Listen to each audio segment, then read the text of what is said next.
BJP BRS ఒకటైందని కదా కాంగ్రెస్ చేస్తున్నారు. దానికి సాక్ష్యం లేదు. ఇక్కడేం సాక్ష్యం ఉంది? సెకండ్ ప్రిఫరెన్స్ ఓటు ఎవరు పడ్డది? కాంగ్రెస్ పడ్డది, బీజేపీ పడ్డది. కాంగ్రెస్ ఓటు బీజేపీ పడ్డది, బీజేపీ ఓటు.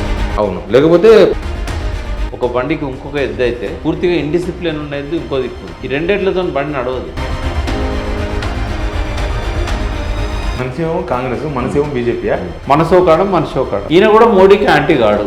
ఎమ్మెల్యేలు పోతే పోవచ్చు. ఇక్కడ పోయిన ఎమ్మెల్యేలు మళ్ళీ ఎందుకు వెనుకకు వస్తామంటున్నారు? బలం పోయిందా, బలం పెరిగిందా? కేసీఆర్ది పులి అడవిలో ఉన్న జనారణ్యంలో ఉన్న పులే. బీసీ వాదాన్ని మధ్య నాయకత్వం ప్రజల్లో వాదం ఉన్నప్పుడు బీసీ వాదం ఉంది అనేది మనకు వస్తున్నది ప్రబలంగా. ఇప్పుడు మళ్ళా సస్పెండ్ అయినాక ఆయన భవిష్యత్తు ఇప్పుడు కులగనున్న బీసీల సంఖ్య దగ్గరికి జానారెడ్డికి ఉన్న సంబంధం ఉందా? ఖచ్చితంగా ఉన్నది. ఆయనే సిస్టమ్ దగ్గర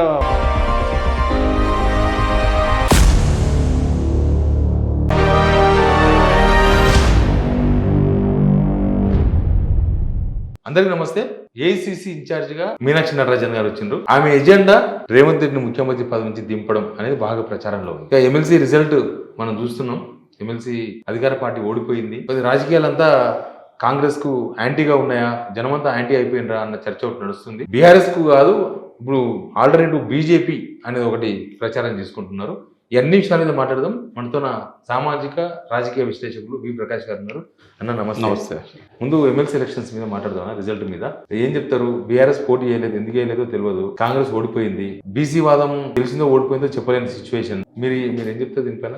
బీసీల ఉద్యమానికి ఇది ఒక బూస్ట్ ఇచ్చిందని చెప్పొచ్చు. ఎందుకంటే మల్క కొమరయ్య గారు బీజేపీ టికెట్ మీద నిలబడ్డా కూడా బీసీ సంఘాలు, బీసీ నాయకులు ఇర్రెస్పెక్టివ్ ఆఫ్ పార్టీస్ ఆయనకు సపోర్ట్ చేశారు. ఒకటి. రెండవది, గ్రాడ్యుయేట్స్ కాన్స్టిట్యున్సీలో అక్కడ కరీంనగర్ ప్రసన్న హరికృష్ణ నిలబడ్డాడు. ప్రసన్న మున్నూరు కాపు, హరికృష్ణ గౌడ్, బీసీలంతా ఆయనకు సపోర్ట్ చేశారు ఇర్రెస్పెక్టివ్ ఆఫ్ పార్టీస్. అది కూడా చేసినా కూడా ఏమైందంటే బీజేపీ కాంగ్రెస్ ఒక్కటి కావడంతో ఆయన ఓడిపోవాల్సి వచ్చింది. బీజేపీ కాంగ్రెస్ ఒకటే. బీజేపీ బీఆర్ఎస్ ఒకటైందని కదా కాంగ్రెస్ చేస్తున్నారు. దానికి సాక్ష్యం లేదు. ఇక్కడేం సాక్ష్యం ఉంది? సెకండ్ ప్రిఫరెన్స్ ఓటు ఎవరు పడ్డది? కాంగ్రెస్ పడ్డది, బీజేపీ పడ్డది. కాంగ్రెస్ ఓటు బీజేపీ పడ్డది, బీజేపీ ఓటు కాంగ్రెస్. అవును, లేకపోతే ప్రసన్న హరికృష్ణ గెలుస్తుంది. అవును, వాస్తవంగా ఇద్దరు కలిసి నెగ్గేయాలి కదా సెకండ్ ప్రిఫరెన్స్. ఇండిపెండెంట్ ఉన్నప్పుడు యాక్చువల్ గా అయితే నేచురల్ అదే జరగాలి. వారిద్దరు పడదు కాబట్టి సెకండ్ ఈయనకే. వారం రోజుల ముందు నుంచే ఈ రెండు పార్టీల అభ్యర్థులతో ధీటైన పోటీ హరికృష్ణ ఇస్తున్నాడు, గెలుస్తాడని కూడా ప్రచారమే. బట్ ఏదున్నా కూడా ఈయనను రాకుండా చేయాలని వాళ్ళిద్దరు కూడా సెకండ్ ప్రిఫరెన్స్ ఓట్స్ ఒకరికొకరు వేసుకోవడం, దానివల్ల స్పష్టంగా మనకు తెలుస్తున్నది ఏంటంటే బీసీలను ఎదగనియరు, బీసీలతో పోటీ పడ్డ వాళ్ళిద్దరు ఒకటైతే తప్ప గెలవలేరు అనేది ఒక మెసేజ్ బేస్. బట్ వరంగల్లో కూడా ఆడ బీసీల మధ్య స్ప్లిట్ అవడం వల్ల కొంత సుందర్రాజ్ యాదవ్ అండ్ రవీందర్ మధ్య సింక్ కాక ఇద్దరు పంచుకున్నారు ఓట్లు. బట్ వాళ్ళిద్దరు ఒకటైతే అక్కడ కొంత గెలుస్తారనే ఒక మెసేజ్ పోయేది. ఇక కొంతమంది వీళ్ళు గెలిచేటట్లు లేరని కూడా వేద్దాం అనుకున్న వాళ్ళు కూడా ఆ రెడ్లనే చూజ్ చేసుకోవాల్సి వచ్చింది, శ్రీపాల్ రెడ్డిని. బట్ ఒక బీసీ గాలి అయితే కనబడ్డది మనకు. బీసీ వాదానికి ఒక బలము అది ఎమ్మెల్సీ ఎలక్షన్లో కనబడ్డది. కానీ కాంగ్రెస్ ఘోరంగా ఓడిపోవడం అనేది ఇక్కడ మన హైలైట్. అధికార పార్టీ ఎప్పుడు కూడా ఇంత అధ్వానమైన ఫలితాలు రావు. సీఎం రేవంత్ రెడ్డి ప్రచారం చేసిన మీకు 1వ తారీఖు జీతం వస్తేనే మీరు కాంగ్రెస్ కొట్టండి, లేకపోతే ఏదన్నా మీకు రుణమాఫీ అయితేనే మీరు ఓటేయండి, లేకపోతే వద్దు అన్నాడు. రైతు భరోసా వస్తేనే అయినా సరే ఎందుకు ఓడిపోవచ్చు అంటే ఒక సీఎం మాట క్రెడిబిలిటీ ఉండాలి. బట్ రేవంత్ రెడ్డి ఏది మాట్లాడినా కూడా వినబుద్ధి అయితే లేదు, చూడబుద్ధి అయితే లేదు. ఎందుకంటే ఆయన అన్నది ఏది చేయడు. ఆయన సెక్యూరిటీ లేకుండా ఏ ఊరికి పోయినా కూడా కొడతారు జనం. ఇప్పుడు అంత కోపంతో ఉన్నారు. ఏ ముఖ్యమంత్రికి ఇంత 1.5 yearలో ఇంత ప్రతిఘటన రావడం అనేది నా జీవితంలో చూడలేదు. ఇది మొత్తం మనకు 50 ఏళ్ల చరిత్రలో ఇంత ఘోరంగా ఫెయిల్ అయిన ముఖ్యమంత్రి లేడు. స్పష్టంగా కనబడుతుంది. ఏ ఊరికి పోయినా కూడా సాగునీరు లేదు, తాగునీటికి ఇబ్బంది, కరెంటు కొరతలు. ఎక్కడో తీసుకుపోయి పెట్టాడు కేసీఆర్ తెలంగాణ. దాని పాతాళంలోకి పంపించేసి ఇంకో 2 ఏళ్ళు 3 ఏళ్ళు ఈయన ముఖ్యమంత్రి ఉంటే ఇక తెలంగాణ మళ్ళీ సమైక్య రాష్ట్రంలో ఎట్లాంటి బాధలు పడ్డదో మళ్ళీ అవన్నీ పునరావృతం చేయగలిగి కూడా అన్ని అవకాశాలుండి కూడా ఏం చేస్తలేడు. ఒకటేమో అపరిపక్వత, రెండవది దుందుడుగుతనం.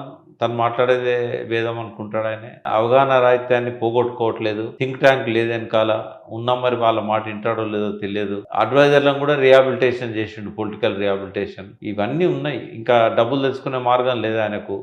ఉన్న డబ్బులను సరిగ్గా ఖర్చు పెట్టే ప్రయారిటీ కూడా ఆయన సెలెక్ట్ చేసుకోలేకపోతున్నాడు. పైనుంచి ఆయన మీద ఒత్తిడి. అంటే స్వయం పాలన 9.5 ఏళ్ళు అనుభవించిన తర్వాత తెలంగాణ ప్రజలకు ఈ పరాయి పాలన అనేది స్పష్టంగా కనబడుతుంది. 38వ ఇప్పుడు ఢిల్లీ పోవడం, అవును. ఎన్నిసార్లు పోయినా మనకు వచ్చేది ఏం లేదు. అంటే ఇంకొక భాషలో చెప్పాలంటే ఈయన ఏం చేయలేని ఒక అశక్తుడైన ముఖ్యమంత్రి అని చెప్పొచ్చు. ఎందుకంటే ప్రధానికి హైకమాండ్దే పెత్తనం అయిపోయింది. ఇంకా ఇప్పుడు ఇంతకుముందు అంటే దీపాదాస్ మున్షి గారిని వీళ్ళు ఎట్లా అనుకుంటే అట్లా నడిచేది. ఇప్పుడు మీనాక్షి నటరాజన్ గారు వచ్చినాక ఆమె అంటే నాకు హై రిగార్డ్స్ ఉన్నాయి. ఎందుకంటే ఇంటెలిజెంట్, తర్వాత సింపుల్, హంబుల్. ఆమె రావడమే ట్రైన్లో వచ్చి ఫ్లెక్సీలు కట్టద్దని చెప్పి, హంగామా చేయొద్దని చెప్పి సీరియస్ వార్నింగ్లు ఇచ్చింది. ఒక పార్టీని క్రమశిక్షణతో నడపాలనుకుంటున్న ఇన్ఛార్జ్ ఒక బండికి ఇంకొక ఎద్దు అయితే పూర్తిగా ఇండిసిప్లిన్ ఉన్న ఎద్దు ఇంకో దిక్కుంది. ఈ రెండేళ్లతో బండి నడవదు. బలపడదాపడ ఎందుకు మాట అన్నారు ఎమ్మెల్సీ ఎలక్షన్స్ లో కాంగ్రెస్ బీజేపీ సహకరించుకున్నాయని. ఎందుకు సహకరించుకుంటారు? కాంగ్రెస్ బీజేపీ పడదు కదా. కాంగ్రెస్ కు గెలవాలనే ఉంటది, బీజేపీకి గెలవాలని ఉంటది. సహకరించుకుంటే ఒకరే గెలుస్తారు ఇద్దరు, ఇంకొకరు ప్రత్యర్థి లేరు వాళ్ళకు. మనకు పార్లమెంట్ ఎలక్షన్లు ఏం చూపెడుతున్నాయి? ఆయన బ్లెస్సింగ్స్ ఉన్నాయి, చంద్రబాబు మధ్యవర్తిత్వం ఉన్నది. ఇవన్నీ చేసినందుకు చంద్రబాబు కృష్ణా జలాలను అప్పచెప్తున్నాడు, గోదావరి జలాలను అప్పచెప్తున్నాడు కృతజ్ఞతగా. ఒక మాట అనుకుందాము, రేవంత్ రెడ్డికి చంద్రబాబు గాడ్ ఫాదర్ లాగా వెనకాల లేకపోతే పిసిసి ప్రెసిడెంట్ అయ్యేటోడా, లేకపోతే ఆయన టీడీపీ నుంచి క్యాండిడేట్లను పెడితే కాంగ్రెస్ అధికారంలోకి వచ్చేదా? కాదు, రేవంత్ రెడ్డి 10% ఓట్ బ్యాంక్ మరి టర్న్ అయింది కదా. ఏ పార్టీ అయినా సూసైడ్ చేసుకుంటుందా? అది కూడా ఎవరితో సూసైడ్ చేసుకున్నది? మనసో కాడ మనిషో కాడ. మనసేమో కాంగ్రెస్, మనసేమో బీజేపీ. తన సీటు మీద ఉంటది కాబట్టి ఆ సీటు ఎవరిని పట్టుకుంటే ఆ సీటు ఎందుకు రేవంత్ రెడ్డిని కాపాడాలని మోడీకి ఎందుకు ఉంటది? వీళ్ళు 8 మందే కదా ఉన్నది. 8 మందిలో సీఎం ఎట్లా వస్తుంది? వాళ్ళు గవర్నమెంట్ లో కోయలేషన్ లో ఉంటారు కావచ్చు. రేపు కాంగ్రెస్ పార్టీ కనుక మీనాక్షి నటరాజన్ రిపోర్ట్ ఇచ్చింది అనుకో, ఈయనకు అగెనిస్ట్ గా వాళ్ళు ఒకవేళ తొలగించాలనుకున్నప్పుడు ఇదే రేవంత్ రెడ్డి వాళ్ళకి ఛాయిస్ అవుతాడు. నేను అట్లా అడిగించిన ఒక ఐఏఎస్ ఆఫీసర్తో, దిగ్విజయ్ సింగ్ అడిగిస్తే నాట్ విత్ అస్. ఆ సిచ్యువేషన్ హ్యాండిల్ చేయడానికే మీనాక్షి నటరాజన్ గారికి ఇచ్చిండొచ్చు. అధ్వానం అవుతుంది. ఎందుకంటే ఆమె నిజాయితీగా ఉంటుంది. రేవంత్ రెడ్డి ఆమె మాటని కనియాడు, ఆమె డిసిషన్లను ఇంప్లిమెంట్ చేయనియాడు. ఇప్పుడు స్టార్టింగ్ కాబట్టి ఫస్ట్ విజిట్ లో ఆమె చెప్పినట్టు ఇట్టుండదు. బట్ రాబోయే రోజుల్లో ఆయన వినకపోతే పరిస్థితి ఇద్దరి మధ్య ట్రస్ట్ లేదు మళ్ళీ. అంటే రేవంత్ రెడ్డి మార్చడానికే ఏమి తీసుకొచ్చినాను కదా ఇప్పుడు నడుస్తున్నది. రేవంత్ రెడ్డి మార్పు అనే ఎజెండాతో మీనాక్షి నటరాజన్ పెట్టిండ్రు. ఆ ధైర్యం లేదు కాంగ్రెస్ కి. రేవంత్ రెడ్డిని మార్చాలంటే అంటే వాళ్ళ దృష్టిలో ఏంటంటే తెలంగాణ ఎక్కడన్నా పోని వాళ్ళకు ఎలక్షన్స్ అయినప్పుడు పార్టీ ఫండ్, అవసరాలకు పార్టీ ఫండ్ ఇచ్చేవాడు కావాలి. అది రేవంత్ రెడ్డి తప్ప ఇంకో నాయకుడు చేయలేడు. ఇక్కడ పొంగులేటి చేద్దాం అనుకున్నా కూడా చేయగలుగుతాడు. బట్ పొంగులేటికి ఆ బాధ్యతలు ఇవ్వకపోవచ్చు. ఎందుకంటే బీజేపీ వాళ్ళు ఈడీ దాడి జరిపిన తర్వాత సెంట్రల్ గవర్నమెంట్ పొంగులేటి ఈ మధ్య 10 మంది ఎమ్మెల్యేలు మీటింగ్ పెట్టుకొని 30% కమిషన్ అయిన తర్వాత సైలెంట్ అయిపోయాడు. నెంబర్ 2 నుంచి సైలెంట్ అయిపోయాడు. ఇక్కడ ఎట్లుంటుంది అంటే ఈడీ దాడి జరిగిన తర్వాత వాళ్ళు ఏం బయట పెట్టలేదు కదా, పెట్టలేదు రిపోర్ట్. వాళ్ళ కంట్రోల్ ఉన్నట్టే కదా, బీజేపీ కంట్రోల్. రేవంత్ రెడ్డి ఉన్నప్పుడు మళ్ళీ ఏమైనా పెట్టుకుంటారా? ఇప్పుడు ఎప్పుడు కూడా రాజకీయాలలో nothing is impossible.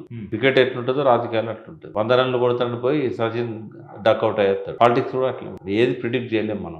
Anything is possible. BJP TRS support తీసుకుంటేనే ఏదైనా చేయగలుగుతుంది. బట్ ఇప్పుడు ఆ మూడ్లో మోడీ లేడు. కేసీఆర్ ఉన్నాడా? కేసీఆర్ గారిది ఎట్లుంటుందంటే పరిస్థితిని బట్టి ఆయన ఏది అవసరమో ఆ నిర్ణయం తీసుకుంటాడు. 2 చూస్తాడు ఆయన. ఒకటి తన పార్టీకి ఉపయోగమా లేదా, రెండోది తెలంగాణకు ఉపయోగమా లేదా. 2 ఉంటాయి ఆయన డిసిషన్ తీసుకోవాలంటే. తెలంగాణకు అది ఘోరంగా నష్టం చేసి కేవలం పార్టీకి ఉపయోగపడేదైతే కూడా తీసుకోడు. ఆయన తెలంగాణ ప్రజల మీద ప్రేమ ఉంది. వాళ్ళు ఆయన ఓడించినా కూడా ఆయన వాళ్ళ మీద సంక్షేమంలో, అభివృద్ధిలో తెలంగాణ ప్రజల గోస చూసిండు, బాధలు చూసిండు. కాబట్టి ఆయనకి మనసారా ఉంటుంది తెలంగాణకు మేలు చేయాలని. గవర్నమెంట్ ఉంటుంది 5 years ఉంటుందా? 5 years ఎక్కడ టర్మ్? ఇప్పుడు ఇంకా 4 years. 4 years ఎందుకుంటే జమిలీ ఎన్నికలు వస్తాయి. ఎందుకంటే ఇప్పుడే ఆయన తొలగించారు కాంగ్రెస్ వాళ్ళు. అక్కడ ఏమవుతుందో తెలియదు. కర్ణాటకలో గందరగోళం ఉన్నది. అవును. కాబట్టి ఇక్కడ ఉన్న గవర్నమెంట్ ఎట్లా పోనిస్తారు? రేవంత్ రెడ్డి వాళ్ళకి సహకరించకపోయినా ఫండ్ అయితే ఇస్తున్నాడు కదా, వాళ్ళ మాటకు విలువ ఇస్తున్నాడు కదా. రేవంత్ రెడ్డి 17 సంవత్సరాలకి ముఖ్యమంత్రి అండి.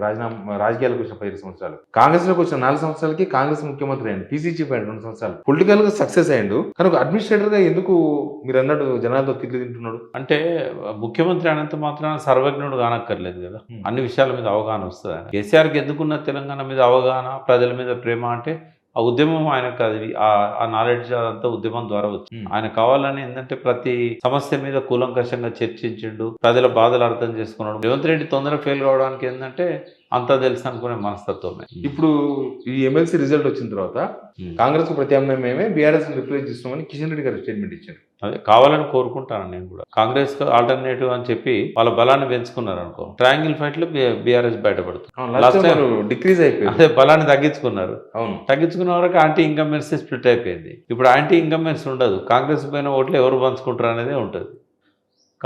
టీఆర్ఎస్ ఓట్ బ్యాంక్ ఇక్కడ పోదు. ఇంకో 10% ఇప్పుడు యాడ్ అయింది రేవంత్ రెడ్డి చేసే పనుల వల్ల.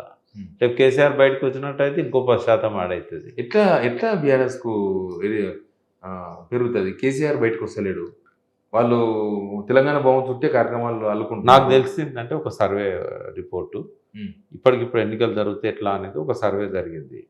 ఎవరు చేశారు రిపోర్ట్ ఎక్కడ నేను చెప్పాను, కానీ 65 సీట్స్ ఇప్పటికిప్పుడు ఎన్నికలు జరిగితే టీఆర్ఎస్ ఖాతాలోకి వస్తాయి. 35 బీజేపీ, 35 బీజేపీ పెరిగింది, చాలా పెరిగింది. 8 సీట్లలో కాంగ్రెస్. బీజేపీ ప్లస్ కాంగ్రెస్ వస్తుంది. 8 సీట్లు కాంగ్రెస్, 8 ఓన్లీ. ఓన్లీ. రేవంత్ రెడ్డి గెలుస్తాడా? మినిస్టర్స్ పరిస్థితి దారుణంగా ఉంది. కాంగ్రెస్ బాగా వ్యతిరేకత తెచ్చుకుంటాం. అంటే ఒక బ్యాడ్ బిగినింగ్ అయింది రేవంత్ రెడ్డికి. దాన్ని ఆ మచ్చ పోగొట్టుకొని మళ్ళీ ప్రజల లోపల ఆత్మవిశ్వాసాన్ని నింపడం అనేది ప్రాక్టికల్గా సాధ్యంగా చాలా డిఫికల్ట్. ఇప్పుడు ఉన్న ఇది ఇంటర్మీడియట్ చదివే పిల్లలు, ఓటు కొత్తగా వచ్చిన పిల్లలు, వాళ్ళు 70 ఏళ్ళ వయసు వచ్చేదాకా మళ్ళనైతే కాంగ్రెస్కి అధికారం ఇవ్వరు. 2 తరాలు కాంగ్రెస్ రాదు ఇక. అది అంచనా. ఎందుకంటే వద్దన్న ప్రజల డిమాండ్ వ్యతిరేకంగా తెలంగాణను తీసుకొచ్చి ఆంధ్రతో కలిపారు. 57 ఏళ్ళ ఆంధ్ర సమైక్య రాష్ట్రంలో ఎక్కువ కాలం పాలించిన పార్టీగా తెలంగాణను సర్వనాశనం చేసింది.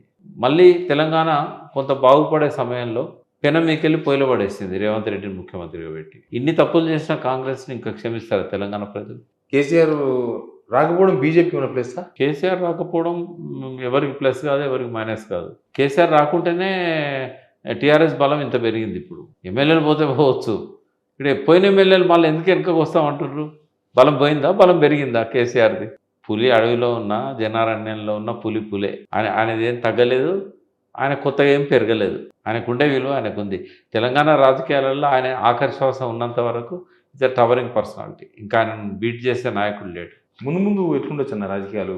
ట్రయాంగిల్ ఉంటుందా, లేకపోతే మొత్తానికి అంటే ఒకటి టీఆర్ఎస్కి ఇబ్బంది కలిగించేది ఒక ఫ్యాక్టర్ ఏంటంటే, బీసీలు కనుక ఒక బలమైన శక్తిగా ఎదిగి ఒక పార్టీ కనుక పెట్టి రాజకీయాల్లో రాణించగలిగితే ఇంకో 2.5 సంవత్సరాల్లో అది డెఫినెట్గా బీఆర్ఎస్కి నష్టం చేస్తుంది.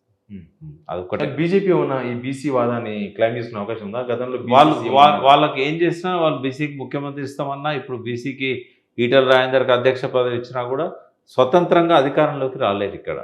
కానీ ఇప్పుడు ఒకవేళ బీసీ ఒక శక్తిగా ఎదిగితే వాళ్ళని ఎవరు కలుపుకుంటారు అనేది ఇంపార్టెంట్. బీసీల ఎజెండాకి ఎవరైతే గ్రీన్ సిగ్నల్ ఇస్తారో అట్లా ఇచ్చినప్పుడు అది టీఆర్ఎస్ వాడుకుంటుందా, కాంగ్రెస్ వాడుకుంటుందా, బీజేపీ వాడుకుంటుందా?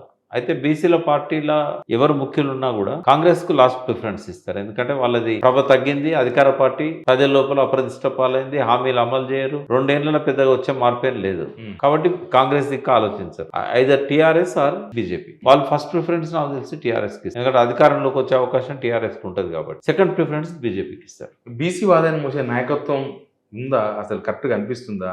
కనబడుతుంది కదా. ఇప్పుడు ప్రజల్లో వాదం ఉన్నప్పుడు, ఈ మొన్న పార్లమెంట్ ఎన్నికల కానుంచి బీసీ వాదం ఉంది అనేది మనకు వస్తున్నది ప్రబలంగా. ఇప్పుడు మళ్ళీ సస్పెండ్ అయినాక ఆయన భవిష్యత్ కార్యక్రమం ఏముంటుంది? ఇప్పుడు బీసీ లీడర్షిప్కు వెనకాల బీసీ ఇంటలెక్చువల్స్ ఉంటారు, బీసీ ప్రొఫెసర్స్ ఉంటారు, వాళ్ళ సపోర్ట్ ఉంటుంది వాళ్ళకి డెఫినెట్గా. తర్వాత జర్నలిస్టుల సపోర్ట్ ఉంటుంది, బీసీ జర్నలిస్టుల సపోర్ట్ ఉంటుంది, బీసీ ఇంటలెక్చువల్స్, తర్వాత బీసీ ఇండస్ట్రియలిస్టులు. ఎందుకంటే చాలా కాలం నుంచి ఎదురు చూస్తున్నారు, మాకు ముఖ్యమంత్రి రాలేదు, సమైక్య రాష్ట్రంలో రాలేదు, హైదరాబాద్ స్టేట్లో రాలేదు, తెలంగాణ స్టేట్లో రాలేదు, మాకు కావాలనే ఒక కోరిక బలంగా ఉంది కదా వాళ్ళ లోపల. కాబట్టి దానికి ఊపిరి పోస్తున్నారు. మల్లన్న లాంటి వాళ్ళు, చిరంజీవులు లాంటి వాళ్ళు, వీళ్ళందరి సపోర్ట్తోనే ఒక ఎమర్జ్ అవుతుంది ఒక ఎంటిటీ. ఎంత బలంగా ఉంటుంది నేను చెప్పలేను, బట్ అది దాంతో అలయన్స్ పెట్టుకుంటే మనకు కలిసి వస్తుందని ఈ 3 పార్టీలు ఆలోచించే ఆ లెవెల్కి అయితే ఎదుగుతుంది. అది ఒక బలమైన నినాదం కేసీఆర్ గారికి ఉపయోగపడ్డది. తెలంగాణ ఆ లెవెల్కి ఎదగాలి కదా, చాలా టైం పడుతుంది. ఇప్పుడు కులగనున్న బీసీల సంఖ్య దగ్గరికి జానాడికి ఉన్న సంబంధం ఉందా అనుకుంటున్నారు? ఖచ్చితంగా ఉన్నది. ఎట్లా? ఆయనే సిస్టమ్ దగ్గర వాళ్ళని కూర్చోబెట్టి తన డైరెక్షన్ ప్రకారంగా. దానికి సంబంధం, ఆయన గవర్నమెంట్లో లేడు, రాజకీయాల్లో ఎక్కడ యాక్టివ్గా లేడు.